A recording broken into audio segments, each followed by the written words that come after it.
kurtardık qandan Azərbaycanı. Oğlum, nəvəm, qardaşım, bu yolu sən də tanı. Bu yol oxu bilməyən münəvvərlər yoludur.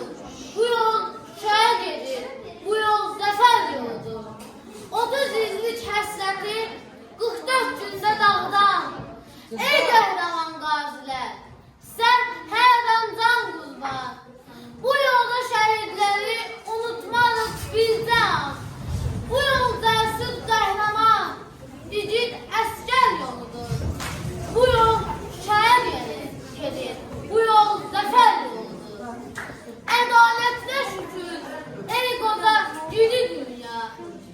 Mən cıdır düzündəyəm, nə yuxudur, nə röya. Buradan, cıdır düzündə, səslənərək dünyaya. Deyirəm, bu qələbə, bu zəfər, bu əl yoludur. Bu yol şəhə gəlir.